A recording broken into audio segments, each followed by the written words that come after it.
અંકલેશ્વર અને પાનોલી જીઆઈડીસીમાં આવેલી નામાંકિત કંપનીઓમાં એપીએલનું કેમિકલ ફેક્ટરીમાં પરવાના વગર ઉત્પાદન અને વેચાણ કરતા ફૂડ એન્ડ ડ્રગ્સ વિભાગના દરોડામાં ઝડપાયા હતો. લાખો રૂપિયાનો મુદ્દામાલ કબજે કર્યો છે.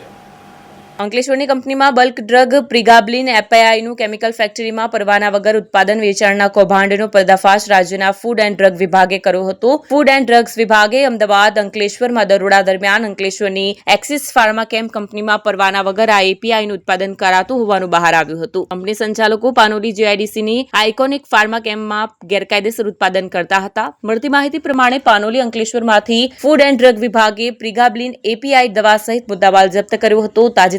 માન્ય પરવાના વગર દવાના ટ્રેન્ડિંગ કરતી મે એસ્ટીમ એન્ટરપ્રાઇઝ અમદાવાદ તથા તેની સાથે સંડોવાયેલ અન્ય કંપનીઓમાં દરોડા પાડી પ્રિગાબ્લિન નામના અંદાજિત રૂપિયા 21.50 લાખની કિંમતનો બલ્ક ડ્રગનો 1000 કિલોગ્રામ જથ્થો જપ્ત કરવામાં આવ્યો છે. આ મામલે ખોરાક અને ઔષધ નિયમન તંત્રના કમિશનર ડોક્ટર એચ.જી. કૌશિયાની એક યાદીમાં જણાવાયું હતું કે તંત્રને મળેલી બાતમી મુજબ એપીઆઈનું ટ્રેન્ડિંગ કરતી અમદાવાદની મે એસ્ટીમ એન્ટરપ્રાઇઝમાં દરોડો પાડતા અંદાજિત રૂપિયા 85 લાખની કિંમતનું 4300 કિલોગ્રામ પ્રિગાબ્લિનનું વેચાણ કર્યાના પુરાવા મળ્યા હતા. અંકલેશ્વરની મે એક્સિસ ફાર્માકેમના માલિક અને આઇકોનિક ફાર્માકેમના ભાગીદારો તથા અન્ય ઇસમોની સંડોવણીથી પાનોલીની આઇકોનિક ફાર્માકેમ દ્વારા તેઓની કેમિકલ ફેક્ટરીમાં દવા બનાવવાના કોઈપણ જાતના પરવાના ન હોવા છતાં પ્રિગાબ્લિન દવા બનાવતા ઝડપી પાડવામાં આવ્યા છે.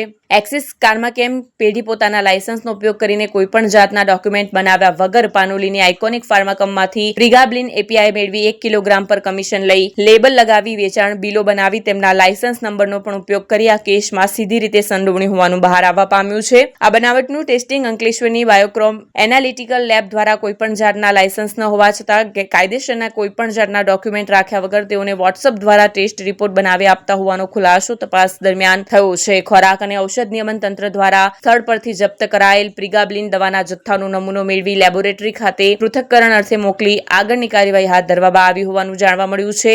ઉલ્લેખનીય છે કે અંકલેશ્વર પાનોલીમાં અગાઉ પ્રતિબંધિત ડ્રગ બનાવવાનું ષડયંત્ર ઝડપાયું હતું. હવે એપીઆઈનું કેમિકલ ફેક્ટરીમાં પરવાના વગર ઉત્પાદન વેચાણના કૌભાંડનો પર્દાફાશ થયો છે.